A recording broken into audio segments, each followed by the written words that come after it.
På Vigerslevvej i Valby ligger der en grå og en gul bygning, og sammen med en stor have indkredser disse bygninger de fysiske rammer for Boris Valby. Når man som ung bliver indskrevet i Boris Valby, så får man først og fremmest tildelt en lejlighed med eget køkken og bad. Og herfra der arbejder vi så ud for 2 spor. Hvor det ene handler om den individuelle vejledning, som man har sammen med sin faste socialkonsulent. Og så er der det andet spor, der handler om fællesskabet, som til dels handler om et fristed, hvor du kan hygge dig og have uforpligtende samtaler, men det er også en øvebane for de unge. Fælles for de unge, der bor i Boris Valby, er, at de alle har autismespektrumforstyrrelser. En af dem er Olivia, og de sidste 5 år har hun boet her i egen lejlighed. Noget af det, som der er specielt ved at bo her, er det her med, at du har så mange mennesker, som der egentlig støtter dig. Det føles bare ligesom lige pludselig at have sådan vanvittigt mange mennesker, der står og hæpper på en. De unge har tilknyttet 1 eller 2 vejledere, der hjælper med alt det, der er brug for i hverdagen. For Olivias vedkommende er det socialkonsulenten Niels. Noget af det, jeg bruger vejledning på allermest, det er rigtig meget sådan ventilere, men også sådan snakke situationer igennem. Jeg tænker, det er særlig vigtigt, når man arbejder i Boris Valby, det er, at man har en professionel, tillidsbaseret samarbejdsrelation til de her unge mennesker, fordi hvis ikke den er på plads, så giver det, vi skal arbejde med efterfølgende, ikke så meget mening.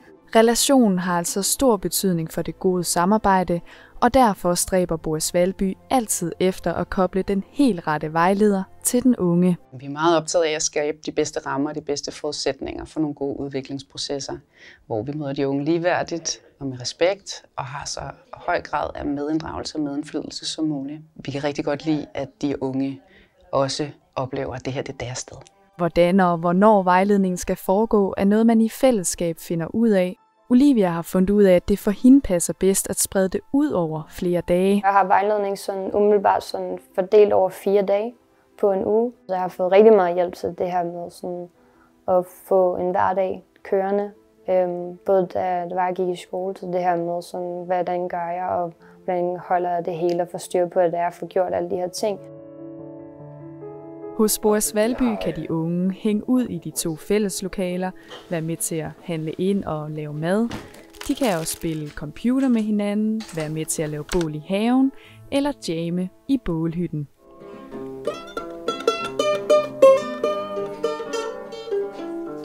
Det særlige ved SUF er rådighedsprincippet. Det betyder, at støtten er til rådighed hele døgnet, og at der altid er nogen at snakke med, også om natten. Hvis det brænder på for nogle af de unge om natten, så kan de komme ned til et sceneskift og få en kop te.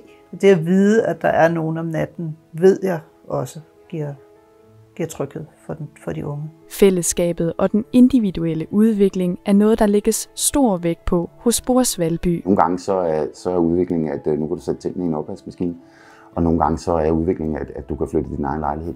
Det er vidt forskelligt, men det eneste, altså man kan sige, det fællestrækket er, at det er stenhårdt arbejde for alle.